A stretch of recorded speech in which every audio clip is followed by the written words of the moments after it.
John, thanks. A lawmaker in Pennsylvania has introduced a series of bills that he's described as improving our business climate, DOGE style. Federal efforts to cut spending and shrink government remains a big talking point. Our Pennsylvania State Capitol correspondent, Kara Jeffers, joining us live now, caught up with the state rep and is live with us to walk us through his ideas. Good evening, Kara. Good evening, Mike.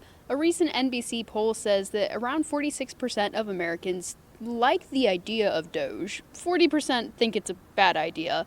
The Department of Government Efficiency has inspired protests, at least 20 lawsuits, and a packet of legislation focused on deregulation. Excited to see looking at government efficiencies, looking at contrast, reducing waste. At the same time, I knew they would never actually codify or do it.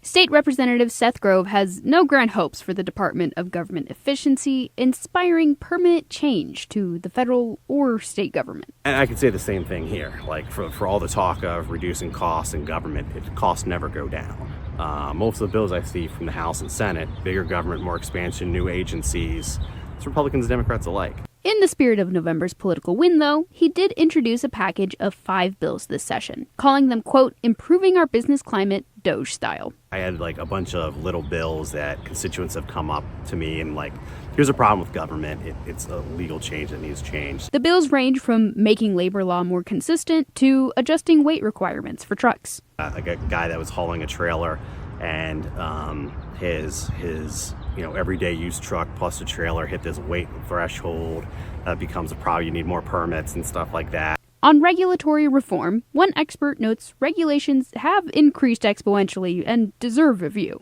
We spend a lot more time analyzing regulations before we put them in place than we do assessing them after the fact to see how well they're working. However, for the past 50 years, public opinion on government regulations has stayed pretty static. Roughly 40% say there's too much.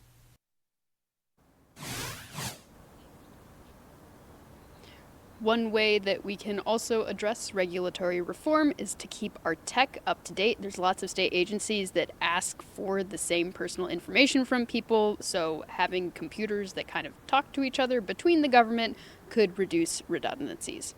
In Harrisburg, I'm Kara Jeffers, Erie News Now.